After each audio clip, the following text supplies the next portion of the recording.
네 사람 이상씩 인사하기 바랍니다. 하늘 복 많이 받으세요.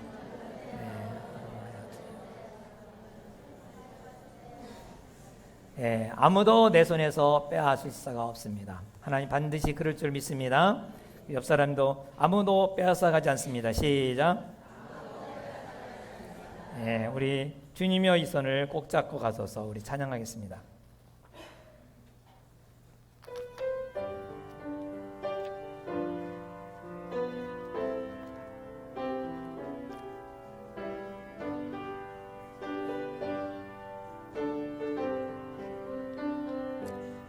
주님의 이 손을 꼭 잡고 가소서. 약하고 피곤한 이 몸은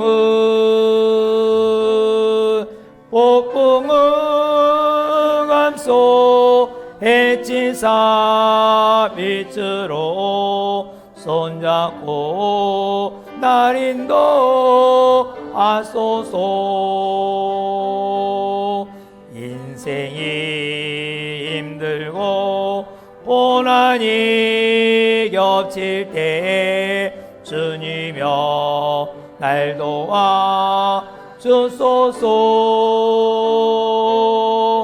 외치는 이 소리 길게 울리시사 손잡고 날 인도하소.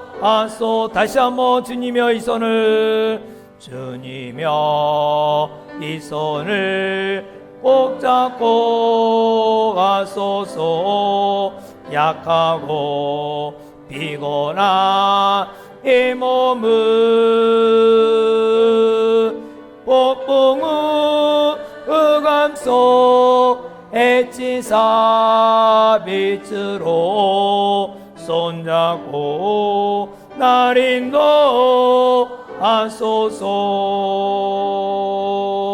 인생이 힘들고 고난이 겹칠 때에 주님여 날 도와 주소서. 외치는 이 소리, 외치는 이 소리 길이 울리시사 손잡고 날 인도하소서.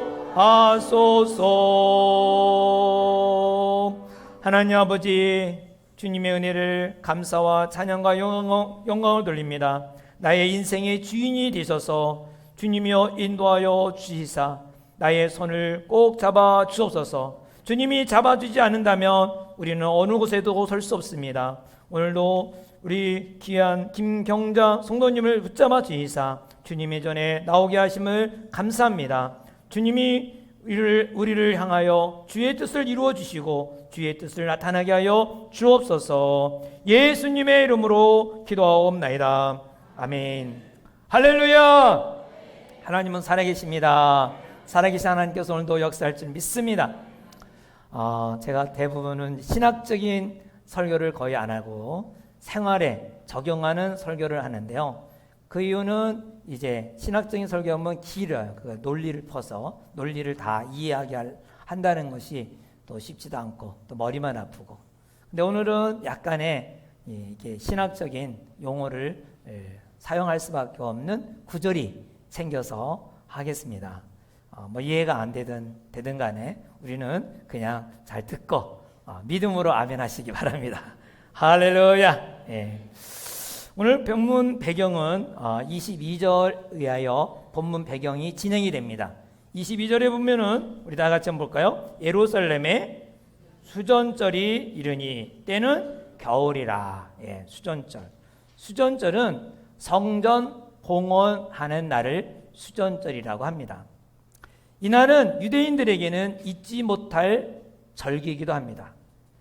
주전 164년부터 시작된 절기가 수전절이랍니다.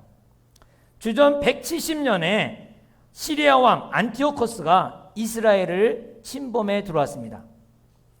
이스라엘을 침범한 안티오코스는 유대인들을 학살을 하는데 엄청난 몇만 명의 유대인들을 죽였습니다.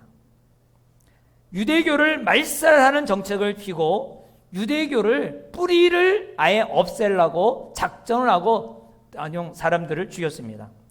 유대교를 믿는 사람이라면 모두가 감옥에 가두고 그리고 고문을 시키고 십자가에 처형하고 다 죽였습니다. 그리고 예루살렘 성전 근방에는 창녀촌을 만들었어요. 창녀들을 전부 다 거기에 살게끔 하고 그리고 완전히 혼운과 난잡하게 만들었어요. 그리고 예루살렘 성전 안에 있는 번제단은 옆에 구석에다 갖다 놓고 거기다가 제우스 신을 만들었습니다.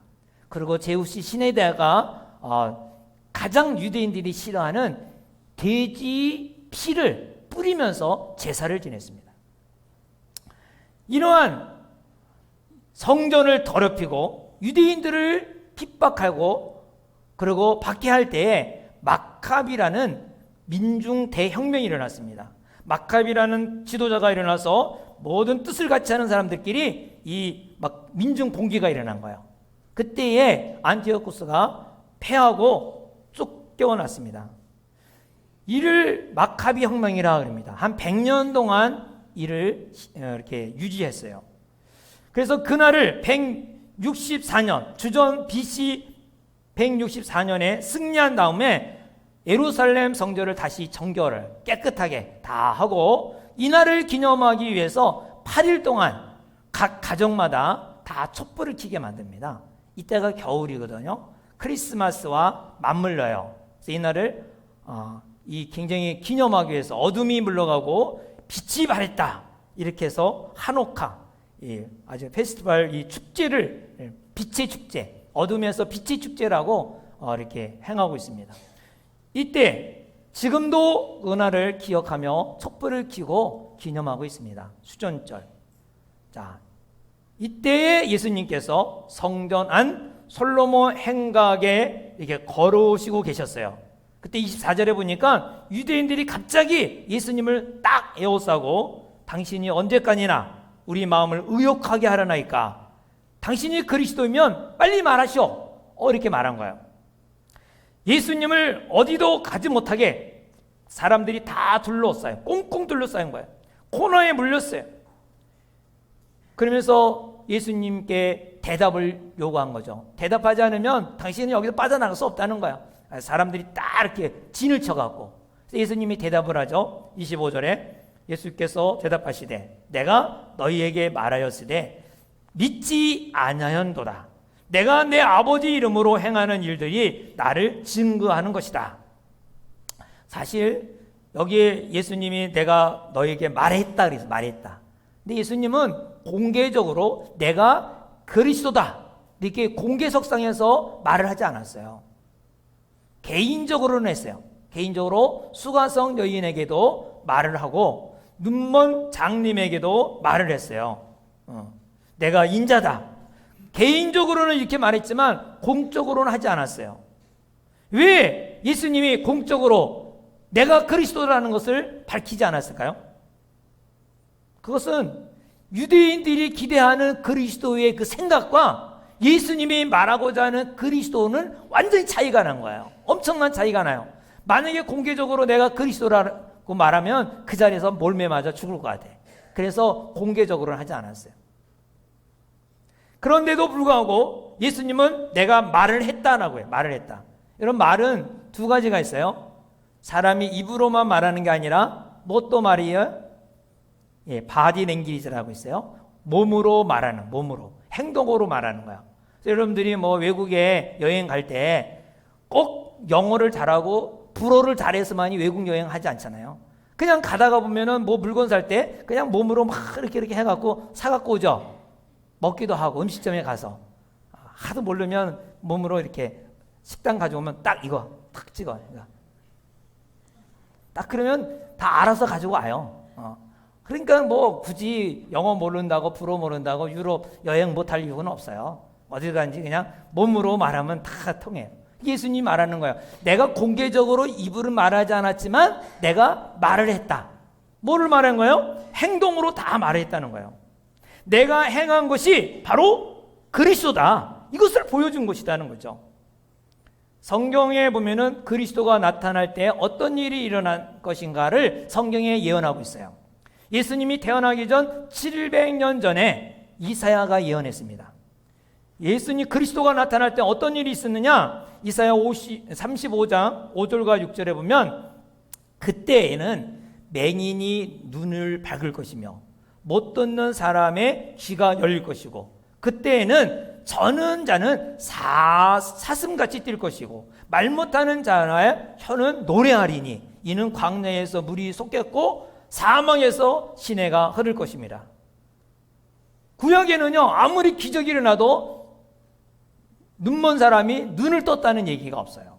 그런 일이 없어요. 근데 그리스도가 나타나면 어떻게 하나? 눈먼 자가 눈을 뜬다는 거예요. 근데 예수님이 눈을 뜨게 했어요, 안 했어요? 눈을 뜨게 했잖아요. 구약에 이르지 않는 사건을 예수님이 오시고 나서 나타난 거죠. 그러니까 바로 이 행동이 내가 그리스도라는 것을 너에게 보여줬다는 것입니다. 그런데 내가 이렇게 행동을 보여줬는데도 불구하고 너희들이 내가 그리스도라는 것을 알지 못하는 이유는 뭐냐? 26절 27절에 뭐라고 말합니까? 26절 27절을 한번 읽어볼까요? 시작.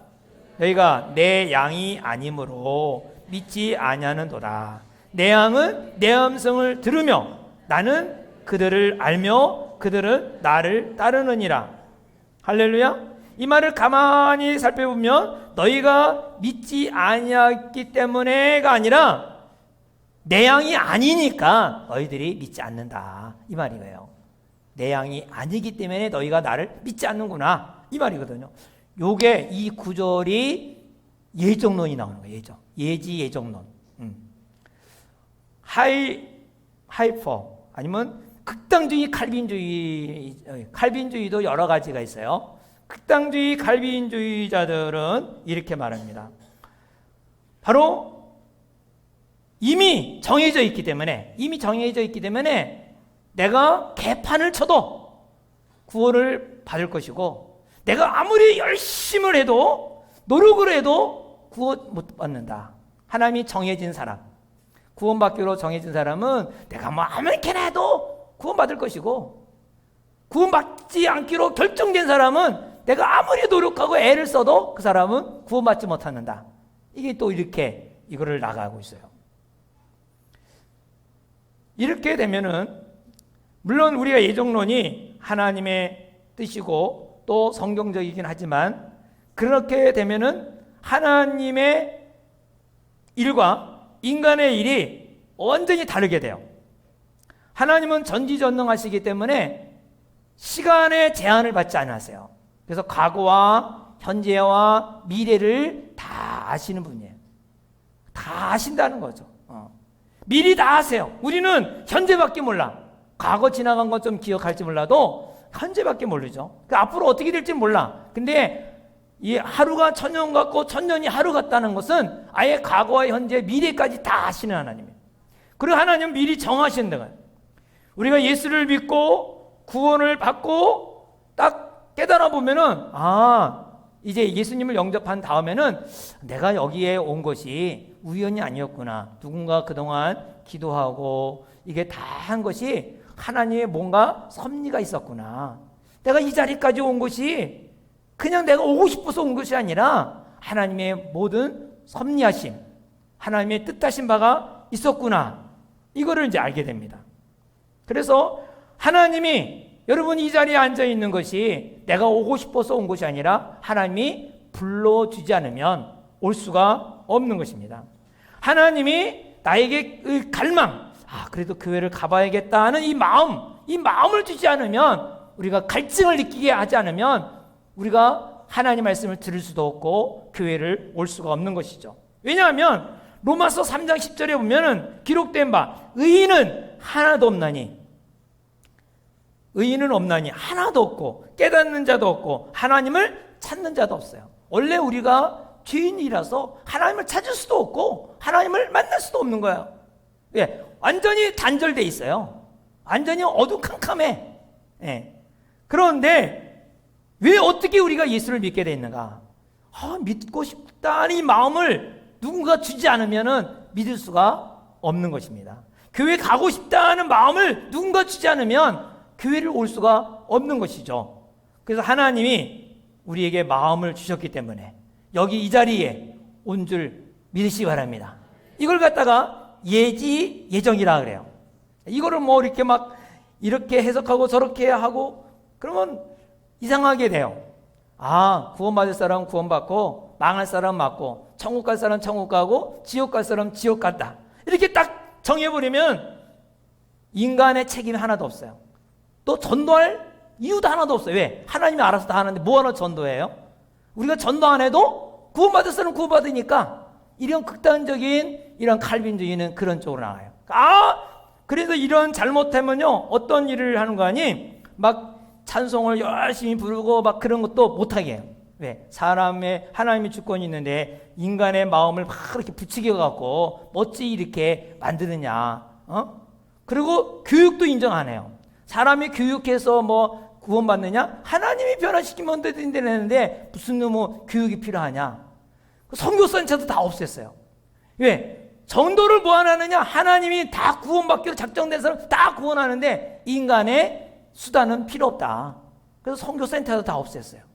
이게 극단주의, 칼빈주의, 예정론에 빠지면 전도도 안 하고 교육도 안 하고 뭐 열심히 찬양할 필요도 없고 장로교회 아주 깊은 데 오면은 막 열정적으로 막 이렇게 박수 치고 막 그러지 않아요. 왜? 하나님이 알아서 다 할 텐데 뭐 인간이 뭐하러 그렇게 열심히 하냐? 그거는 하나님의 주권을 도전하는 것이고 간섭하는 것이다. 그래서 오히려 잘못됐다 이렇게 말해요.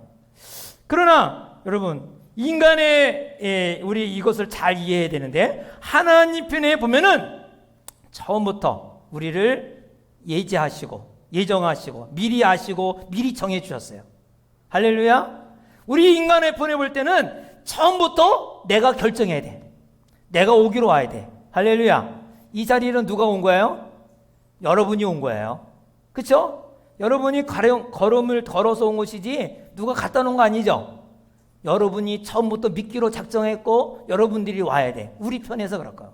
하나님 편에 보면은 너희들이 여기까지 온 것이 사실은 내가 인간이 잘나서 온 것이 아니라는 거예요. 하나님이 그 마음을 주셨기 때문에 여기 온 것이고 또 하나님이 발걸음을 인도하셨기 때문에 이곳에 온 것이고 할렐루야. 그래서 하나님이 나를 미리 아시고 미리 정해 주셨다는 것에 대해서 얼마나 우리가 감사해야 되는지 몰라. 나를 물리쳐 주지 않고 나를 버리지 아니하시고 나를 이 자리에 오게 하신 거 우리는 감사해야 되겠죠. 할렐루야. 그래서 이 자리에 앉아 있는 것은 우연히 앉아 있는 것이 아니라 하나님의 특별한 섭리와 하나님의 계획하심이 있어서 나를 이 자리로 인도해 주신 것에 대해서 우리가 감사하기 바랍니다. 모래밭에 모래알이 있어요. 그 모래알이 수많은 모래알 중에 하나라. 그렇게 하면 무가치한 거잖아요. 무가치한데 하나님께서 그 모래알 가운데 나를 특별히 택하시고 나를 인도하여 주셔서 수많은 사람 가운데 나를 이 자리로 인도해 주셨다. 이것을 깨달으면 이것을 생각하면 감사해요, 안 감사해요? 감사하죠. 감사하고. 그래서 내가 예수님 믿게 되었다는 거 얼마나 감사한지 몰라요. 아직도 예수를 믿지 않는 분은 빨리 예수님을 믿어야 돼요. 교회에 많이 다닌다고 해서 천국 가는 건 아니니까 예수님을 믿기로 작정을 하셔야 돼. 예수님을 믿기로 작정을 하고 내가 예수님을 믿습니다 고백하고 그리고 교회 다니다가도 교회 다니면서 믿는다면서도 게으른 분이 있어요. 건성 교회를 다니는데 건성 교회면 안 돼요. 책임이 있어요. 나의 책임이 있단 말이에요. 그 책임을 실감하고 그리고 내가 게으름을 용서해 주옵소서 하고 우리가 또 하나님 앞에 회개하고 나와야겠죠. 자, 이렇게 나오는 사람은 하나님은 어떻게 하실까? 요한복음 6장 37절에 보면은 아버지께서 내게 주시는 자는 다 내게로 올 것이요 내게 오는 자는 내가 결코 내쫓지 아니하리라. 내게로 온 자는 하나님께서 어떻게 해요? 다 쫓아내지 않는다는 거야.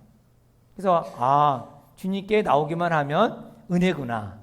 주여 내가 잘못했습니다 하고 회개하고 나온 자는 하나님께서 우리를 붙들어 주시고 구원해 주시고 인도해 주신다는 것을 믿으시기 바랍니다.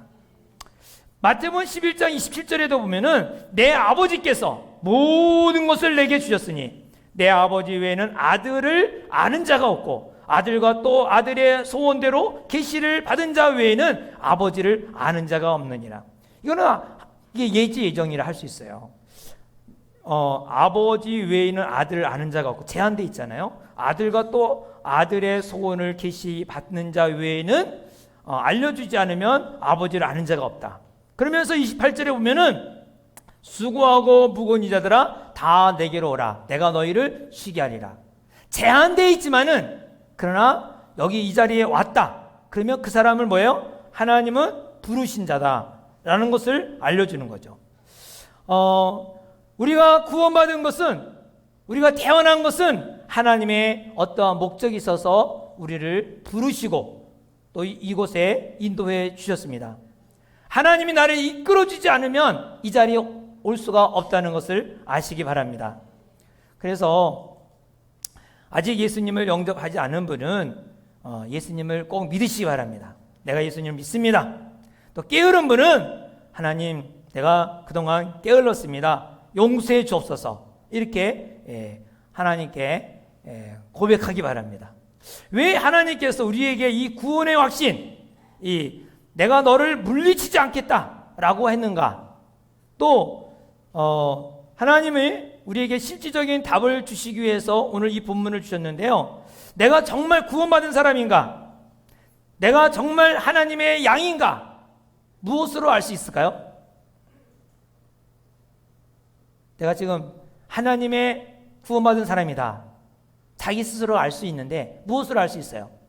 내가 주님의 양이다. 무엇으로 알 수 있어요? 교회 와도 나는 양이 아닌가 봐. 그리고 집에 간다면 이 자리에 앉아 있는 게 뭐예요?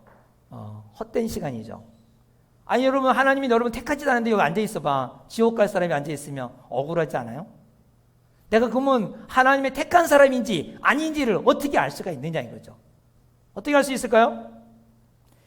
27절에 보면 내 양은 내 음성을 들으며 나는 그들을 알며 그들은 나를 따르느니라. 주님의 양이면 주님의 음성을 듣고 주님을 따른다는 거죠. 이게 증거예요. 다시 말하면 주일날 여러분 일주일 동안 일하고 주일날 집에 쉬고 싶어요? 안 쉬고 싶어요? 쉬고 싶죠. 오늘같이 비 오는 날은 부침개 부쳐 먹고 그리고 앉아 있는 날이에요. 근데 부침개 부쳐 먹지 않고 오늘 이 자리에 나왔단 말이죠. 쉬지 않고 또 놀러 가지 않고 이 자리에 온 것은 뭐예요? 그래서 예배 드려야지. 하나님의 음성을 들어야지. 이런 것이 뭐냐? 바로 하나님의 양이다. 바로 주의 음성을 듣기를 위하는 것. 바로 내가 하나님의 택한 백성이다. 이게 증거라는 것입니다. 물론 강도의 차이가 있지만은 주님의 말씀에 대한 목마름, 주님을 사모하는 마음, 교회 가고 싶은 마음, 벌써 이것이 바로 하나님이 나를 택한 사람이구나. 나를 예정하신 사람이구나. 그리고 양은 목자를 따른다 그랬어요. 목자를 따른다는 것은 주님의 양은 세상에 밖에 나가도 오래 가지 않아요. 여러분 교회 다니다가 다시 돌아온 사람들 있어요 없어요?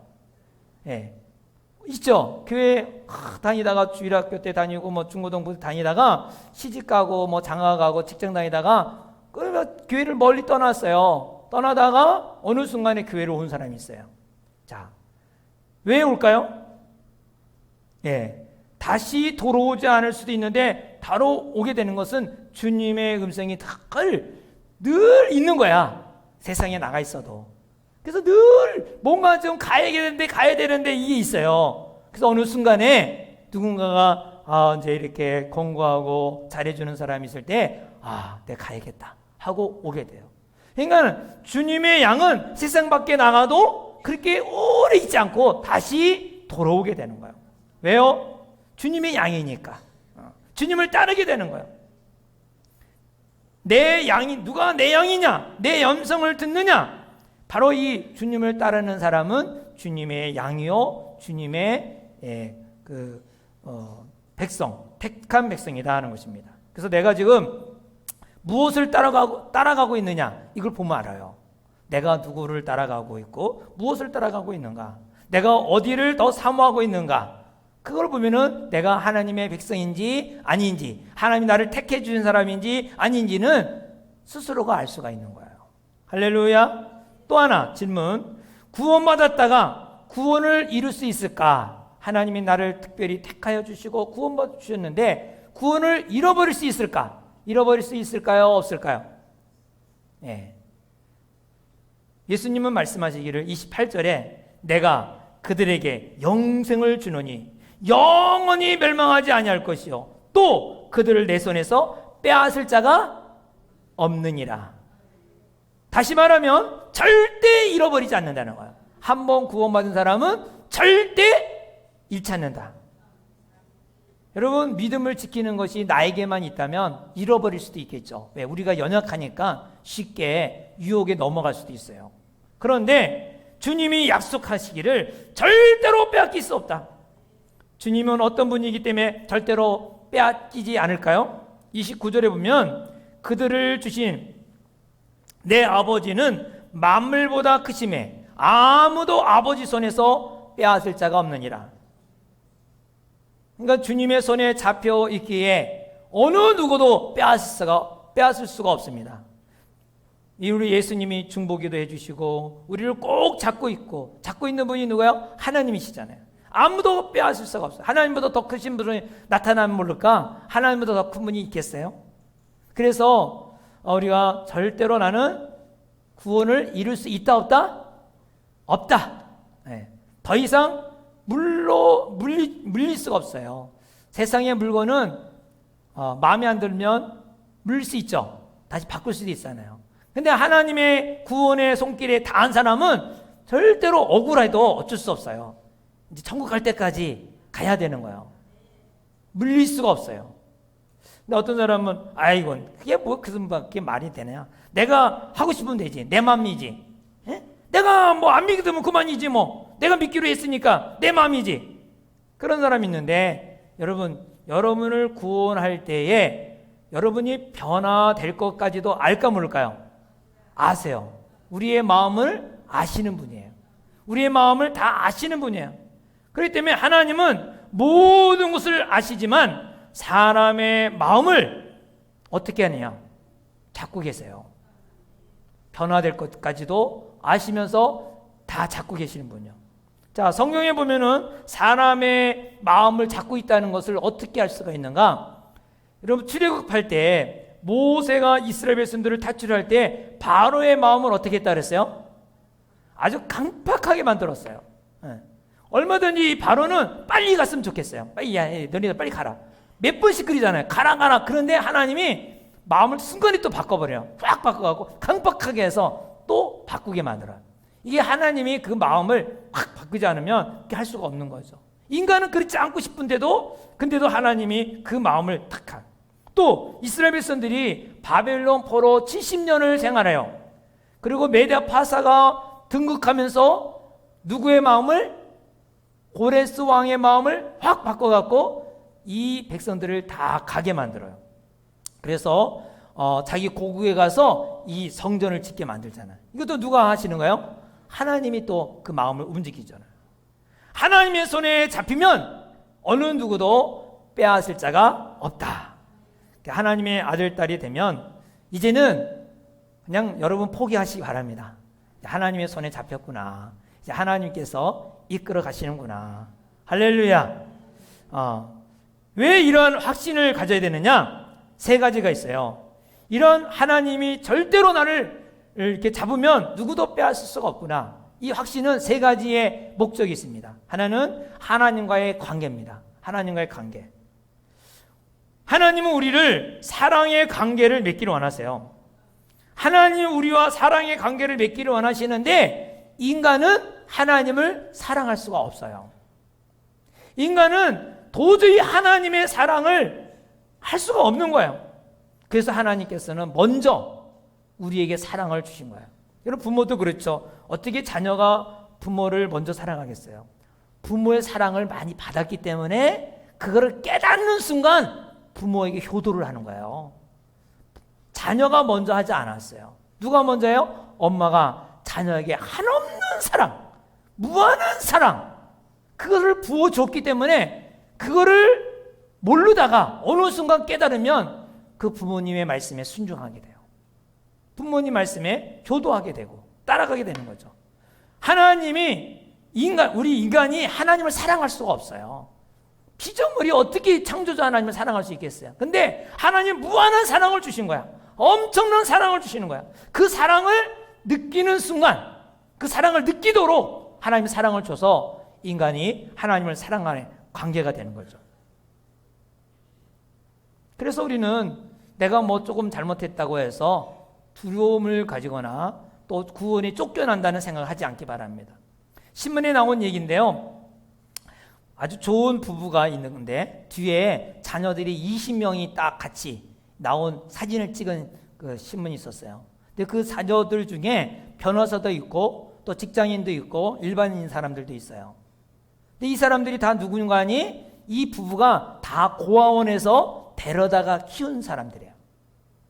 근데 이 고아원에서 데려다가 키울 때 이 고아원에 온 아이들이 그것도 그냥 착한 아이들이 아니라 못된 아이들을 데려온 거야. 못된 아이들. 이 고아원에서 데려오면 이 못된 아이들은 언제나 말썽을 피워요.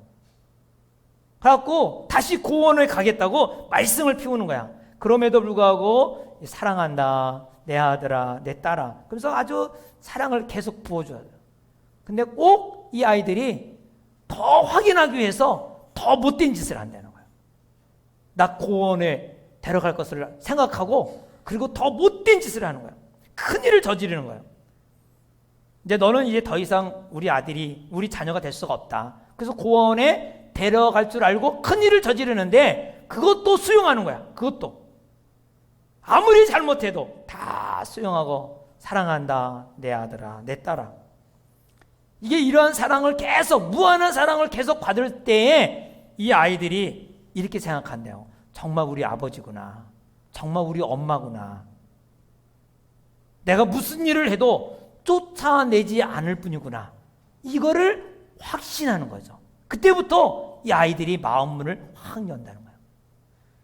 이 마음문을 열 때에 부모가 그때부터 이제 매너를 가르치는 거예요.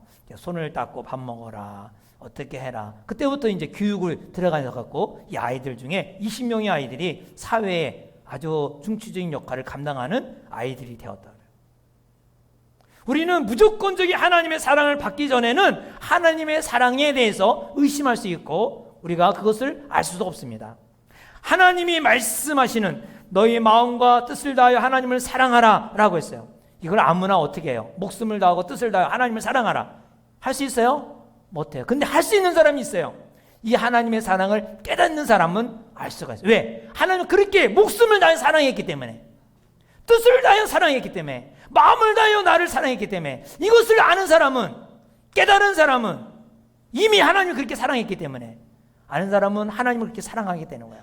이 세상이 그 어떤 것보다도 귀하게 여기지 아니하고 하나님에 대해서 사랑을 고백하고 자기의 생명을 드려도 아깝지 않는 거예요. 그 사랑을 깨달은 사람, 그 사람은 아는 사람, 그 무조건적으로 나를 사랑해 주신 그 아름다운 사랑, 어느 누구도 이 사랑을 빼앗을 수 없다는 것을 아는 사람은 하나님을 사랑하게 되죠. 너는 내 딸이다, 내 아들이다. 여러분, 이러한 사랑을 고백하기를 주 이름으로 축원합니다. 또 이 확신은 이웃과의 관계를 위해서 보여주신 것입니다. 주님께서 주신 큰 계명은 하나님을 그렇게 사랑하고 이웃을 또 그렇게 사랑하라 그러죠. 마음을 다하여 뜻을 다하여 성품을 다하여 하나님을 사랑하고 이와 같이 내 이웃을 내 몸같이 사랑하라 그랬어. 여러분, 이때 말할 때는 예수님이 막 공격을 받을 때예요. 막 돌에 맞아 죽을 위기예요. 그런데도 불구하고 내 이웃을 내 몸같이 사랑하라고 말을 했어요. 예수님은 왼밤을 때리면 오른밤을 대라고 말씀하셨어요. 이런 무조건적인 사랑은 누가 할 수 있을까요? 이웃에 대해서 그 사랑을 어떻게 할 수 있을까요? 요즘에 이기주의 아닙니까? 한 명 낳고 2명 낳고 전부 다 자기 개인주의인데 어떻게 이런 사랑할 수 있을까요? 이렇게 사랑할 수 있는 것은 하나님의 무한한 사랑을 받은 사람은 이 사랑을 할 수가 있는 거예요. 사람은 사랑을 받은 대로 행하게 됩니다. 그래서 집에서 매를 맞고 자란 사람, 고생한 사람은 내가 아버지가 되면, 내가 엄마가 되면 절대로 이렇게 자식은 안 키우겠다라고 하지만, 그러나 자기가 성년이 돼서 똑같이 그 짓을 하고 있어요. 왜? 받은 대로 행하게 돼 있어요. 받은 대로 행하게 돼. 그래서 무조건 사랑을 받은 사람은 이 조건 없이 이웃을 사랑할 수가 있는 거예요. 하나님의 사랑을 받은 사람, 이웃을 용서해주고 용납해주고 받아들일 수 있는 거예요. 계산하지 않는 거예요. 계산 안 된 사랑받은 사람은 남을 계산해요. 아, 내가 요만큼 해주면 저 사람이 이렇게 해주겠지. 계산하는 거예요. 하나님의 사랑은 계산이 아니에요. 무조건적인 사랑이에요. 하나님은 우리에게 그 사랑을 주면서 너희도 이웃을 그렇게 사랑하는 거예요. 하나님은 우리를 사랑해 주시고 우리를 용납해 주셨습니다. 하나님과 우리의 관계는 절대로 물리지 않습니다. 버리지 않습니다. 우리가 실수를 해도 사랑해 주는 거예요. 이 사랑을 받은 사람은 이웃이 실수하면 받아줄 수가 있는 거예요. 왜? 내가 그 사랑을 받았기 때문에. 근데 이 사랑을 모르는 사람은, 이기적인 사랑만 가지고 있는 사람은 남이 실수하는 건 절대로 용납이 안 돼. 받아들일 수가 없어.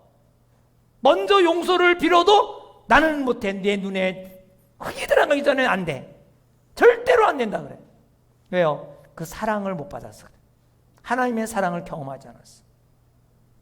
여러분, 하나님은 우리를 무조건적인 사랑을 하신다는 것을 아시기 바랍니다. 또한 이 나를 버리지 아니하신다는 말에는 우리가 신앙생활하는데 담대하게 살 수가 있어요. 담대하게, 가감하게 신앙생활할 수가 있어요. 뭐 눈치나 보고 혹시나 내가 지옥에 나가지 않을까 이렇게 하면은 그런 염려할 필요가 없다는 거예요. 서커스 공예하는 사람은 항상 공중에서 줄타기를 잘하고, 제가 폭포, 나이가라 폭포에서 외줄 타는 걸 봤어요. 얼마나 높은 곳인데 거기 또 자전거를 타는 사람이 자전거, 외줄에서 자전거를 타. 위험하죠. 근데 대부분 고개하는 사람들은 밑에 뭘 깔아놓을까요? 네트를 깔아놔요. 떨어지면 다치지 않도록 다 이렇게 준비를 해놓는 거예요. 만약에 20-30년을 해도 그것이 없으면 불안해서 아마 그냥 떨어져 다칠 수 있을 거예요. 근데 항상 떨어져도 나는 안전하다는 그런 안전망이 있기 때문에 얼마든지 자신 있게 돌아가는 거예요. 우리가 신앙생활을 자신 있게 할 수 있는 것은 뭐냐? 하나님이 나를 버리지 아니하신다. 누구도 나를 빼앗아갈 수 없다. 내가 구원 얻은 이 구원은 무효될 수가 없다. 이 확신 있는 사람은요, 담대하게 신앙생활할 수 있어요. 가감하게 신앙생활하는 거예요. 그래서 여러분, 이제 이런 약속을 주님이 말씀하고 있는 것입니다. 이렇게 좋은 말을 했는데도 불구하고 유대인들은 예수님을 돌을 들어서 죽이려고 그래. 그래서 예수님이, 야, 왜 나한테 돌을 던져 죽이려고 그러느냐? 그랬더니 30절에 뭐라 그러죠? 나는 하나님과 하나다. 이 하나님과 하나다라는 말에 신성 모독이라는 말을 통해서 예수님을 죽이려고 그러죠. 예수님을 돌을 던져 죽이려고는 2번이 나오는데, 지난번에 말씀드렸죠. 아브라함보다 내가 먼저 났다라고 했을 때, 곧 내가 하나님이다라고 했을 때, 곧 돌을 들어서 죽이려고 그랬어요. 자, 예수님은요, 시편 82편을 인용해서 말씀하십니다. 예수님은 하나님은 신들의 모임 가운데 서시며 하나님은 그들 가운데 재판하시느니라. 재판관은 하나님을 대신해서 재판하는 것입니다. 예수님이 하나님 아버지께서 보내신 재판장으로서 이 땅에 오셨기 때문에 내가 하나님이다 라는 것이 뭐가 잘못이냐 이렇게 말하는 거죠. 그래서 38절에 우리 다 같이 읽어볼까요? 시작. 내가 행하거든 나를 믿지 아니할지라도 그 일은 믿으라. 그리하면 너희가 아버지께서 내 안에 계시고 내가 아버지 안에 있음을 깨달아 알리라. 아멘.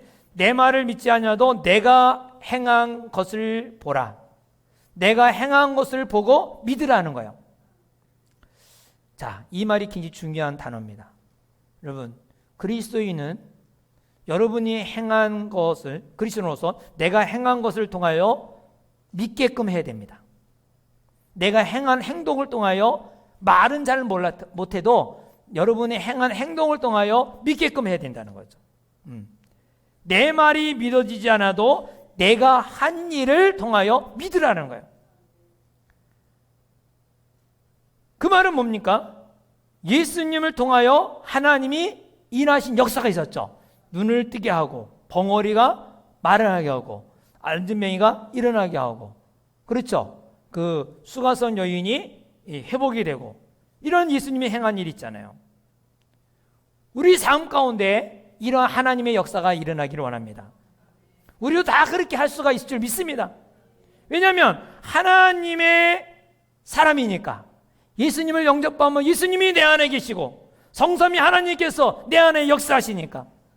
그래서 우리가 기도하면 응답이 되는 것이 당연한 것이고, 우리가 행한 것에 하나님의 역사가 일어나는 것이 당연한 것이라는 거예요. 그래서 우리 하나님의 아들, 딸이 되면 하나님이 우리 안에서 일을 하세요. 역사하세요. 그래서 우리가 전도할 때, 야, 내 말은 잘 못하지만 내가 행한 걸 보고 믿어, 이렇게 말할 수가 있어야 돼요. 이렇게. 왜요? 내가 기도 응답이 있고, 또 하나님이 정말 내 안에서 역사하시는 초자연적인 역사, 얼마나 많이 일어나는지 그것을 말할 수가 있고, 또 그것을 보여줄 수가 있는 것이죠. 왜 그런 거를 사람이 이제 이렇게 변하잖아요. 예수를 믿으면 변해요, 안 변해요? 변하죠. 자존심이 강해갖고 미안하다는 말 한마디 안 하는 사람이 예수를 믿은 다음에는 자기 자존심을 다 내려놓고 그리고 미안하다는 말을 해요. 사회에서는 거드름 피고 얼마든지 다 누리는 사람이 교회 와서는 그걸 다 내려놓고 그리고 욕을 먹으면서 또 교회 일을 해요. 다시 그 운전하는 분들이 참 욕을 많이 먹어요. 왜 늦게 오면 늦게 온다 그러고, 또 뭐 좀 그냥 가버리면 또 기다리지 않고 그냥 가버렸다 그러고, 그러고 또 뭐 집 앞에까지 왜 안 왔느냐는 둥, 늦게 일어났으면서도 왜 또 그러냐, 참 욕을 많이 먹는데 정말 힘든 일이죠. 괜히 봉사한다고 욕 먹는 거죠. 안 하면은 욕 안 먹을 텐데, 그냥 자기만 교회 왔다 갔다 하면 욕 안 먹을 텐데 괜히 이 운전해갖고 욕 먹죠. 근데 우리 교인들도 그렇겠지만 일반적으로 이렇게 봉사를 이렇게 하시는 분들이 사회에서 인정을 못 받는 사람이 아니에요. 다 내놓으라 하고, 그리고 굉장히 위치도 좋으신 분들이 많은데, 그래도 내가 예수를 믿으니까 뭔가 좀 성도들을 위해서, 교회를 위해서 해야겠다는 이 마음이 오니까 그렇게 섬기는 사람이 많거든요. 근데도 그거를 욕을 먹어도 그래도 묵묵하게 그 일을 감당해요. 잘 감당하죠. 왜 그럴까요? 예수님이 내 안에 역사하시니까 우리가 이걸 참을 수 있고 견딜 수 있고 잘 감당할 수 있는 것이죠. 예수님이 내 안에서 역사하시기 때문에 천지 만물을 운행하신 하나님께서 역사가 일어납니다. 그래서 사람이 변하는 거예요. 자존심도 구기고, 그리고 모든 것을 다 내려놓고 그 싫은 소리 다 들어가면서도 감사하는 마음으로 하는 거예요. 그리고 너무너무 힘들고 어려운 가정인데도 불구하고 거기에 불평과 원망하지 않냐고 오히려 감사합니다 하면서 또 나가는 사람이 있어요. 자, 그런 거 보면은 하나님이 거기서 역사하시는구나. 예, 참 놀랍구나. 어떻게 저렇게 견딜 수 있을까? 우리 우 권사님이 오늘도 아침에 새벽기도 끝나고 나서 그래요. 목사님, 이제 제 다 된 것 같습니다. 그래요. 이게 심장 그 인공으로 다른 거예요. 인공이 이제 수명이 다 된가 봐요. 수명이 다 됐으니 이제 갈 때가 됐습니다 하는 거죠. 그래서 그 가르면 되지 않느냐 했더니, 이 돈도 많이 들고 그러니까 이제는 하나님 부르시면 가야겠다. 이런 이제 하나님의 나라 갈 준비를 하겠다고 그러더라고요. 마음이 덜컹하더라고요. 그래서 하나님이 어떻게 일할지 모르겠지만 그래서 기도를 해드리고 말았는데, 여러분 좀 하나님의 역사가 있기를 기도하기 바랍니다. 근데 하나님의 역사가 왜 나는 믿는데 일어나지 않는가? 기도의 응답이 없는가? 나는 이렇게 하나님 믿는데 증거가 없는가? 왜 그럴 것 같아요? 성경의 답을 가르쳐 주는데 바로 이사야 59장 1절과 3절에 여호와의 손이 짧아 구원하지 못하심도 아니요 귀가 둔하여 너희 기도를 듣지 못하심도 아니라 2절에 오직 너희 죄악이 너희와 하나님 사이를 갈라 놓았고 너희 죄가 그의 얼굴을 가려서 너희에게서 듣지 않으시게 함이라. 이는 너희 손이 피해 너희 손가락이 죄악에 더러워졌으며 너희 입술은 거짓을 말하며 너희 혀는 악독을 내밀어. 구체적으로 말해요. 너희 손에 피를 묻혔다. 여러분 손에 더러운 죄를 짓고 있는 거예요. 남을 해하게 하는 거예요. 남을 때리고 이 손으로 이 더럽게 만드는 거예요. 이 손이 더러운 일을 하고 있다는 거예요. 손가락이 죄악에 더럽혀졌다. 네 입술이 거짓말을 하는구나. 네 혀는 악독이 냅니다. 그래서 하나님의 역사가 응답이 없다는 것입니다. 사랑하는 여러분, 예수를 영접하면 예수님 우리 안에 계시다면 반드시 초자연적인 역사가 일어나는 것은 반드시 있습니다. 그런데 왜 일어나지 않느냐? 죄가 있는 거예요. 죄를 회개하고 우리는 돌이켜야 됩니다. 우리 마음속에 찜찜한 것, 양심에 꺼리끼는 것, 이거를 성령 앞에 내려놓고 회개하기를 바랍니다. 회개는 무엇입니까? 회개는 하나님이 우리에게 이렇게 찜찜하게 이렇게 마음을 움직일 때 네, 내가 잘못했습니다. 동의하는 게 회개예요. 내가 찜찜하고 내가 잘못한 것에 대해서 고백하는 게 회개예요. 하나님 이쁘시고 어려워서 우리가 죄를 고백하면 하나님은 신실하신 하나님이라 그것을 용서해 주신다 그랬어요. 고백한 것으로만 끝나는 것이 아니라 바로 용서해 준다는 그 확신, 용서의 확신이 있어야 돼요. 할렐루야. 내가 이렇게 죄를 해고받겠으니 하나님이 용서해 주었구나. 이 확신을 가져야 돼요. 그리고 여러분도 나 자신도 용서를 해야 돼요. 나는 뭐 이런 사람이야, 나는 이런 사람이야. 맨날 회개하고도 맨날 그거에 사로잡히면 안 돼요. 회개한 다음에는 하나님이 다 용서해 줬고 나도 나 자신을 용서해야 돼요. 확신을 가지고. 그 다음에 거기 머무르지 말고 하나님 앞에 담대히 나와야 돼요. 하나님 앞에 나오는 거예요. 꼭 죄진 사람은 내가 부끄러워서 하나님 사람들 앞에 어떻게 나가? 하나님 앞에 어떻게 나가? 안 나가겠다는 거예요. 왜? 도둑은 제 발에 뭐 이렇게 저린다고 꼭 사람을 피하잖아요. 피하고 암 나타나고 그러잖아요. 근데 하나님 앞에 나와야 돼요. 그 다음에 하나님 앞에 나온 다음에는 하나님의 용서를 믿는 감사 표시가 필요해요. 감사 표시. 감사 표시는 여러 가지가 있는데 누군가를 잘못한 용서할 사람에게 가서 내가 미안하다고 말을 해야 돼요. 용서하라고. 그리고 누군가 해줘야 될 거 있으면 해주는 거예요. 표현하는 것이죠. 또 감성으로 표현할 수도 있죠. 이렇게 할 때 놀라운 하나님의 초자연 역사가 일어나는 것입니다. 왜? 하나님은 사랑이십니다. 하나님은 지혜가 충만하신 분입니다. 하나님 능력의 하나님이십니다. 그래서 삶 가운데 하나님이 우리 안에 계시고 예수님이 우리 안에 계시고 성령님이 내 안에 계시다면 얼마든지 초자연 역사가 일어나는 것입니다. 삶 가운데 이러한 기적의 변함없는 역사가 일어나기를 주 이름으로 축원합니다. 변함없는 기도 응답이 일어나기를 주 이름으로 축원합니다. 그래서 우리 마음 가운데 용서할 수 없는 사람을 용서하고 사랑할 수 없는 사람을 사랑하고 받아들일 수 없는 사람을 받아들이고 사랑하고 용서하는 기도 응답의 축복이 있기를 주 이름으로 축원합니다. 축원합니다. 다 같이 함께 기도하겠습니다. 기도할 때 정말 또 정말 하나님의 초자연적인 역사 내 안에 일어나야 되는데 일어나지 않고 있다면 여러분의 손이 무슨 죄가 있는지, 손가락이 무슨 죄가 있는지, 여러분 입술이 무슨 죄가 있는지, 입술로 짓는 죄, 손으로 짓는 죄, 우리의 혀로 짓는 죄, 이런 것들을 이 시간에 회개하고 하나님 이제부터 하나님께서 마음껏 기도 응답의 통로가 되게 하시고 또 초자연적인 역사를 일으키는 하나님이 살아계심을 증거하는 열매가 맺게 하여 주소서. 우리 부정적인 모든 것들을 다 내려놓고 믿음으로 살고 믿음의 역사의 증인이 되게 하여 주옵소서. 다 같이 함께 기도합니다.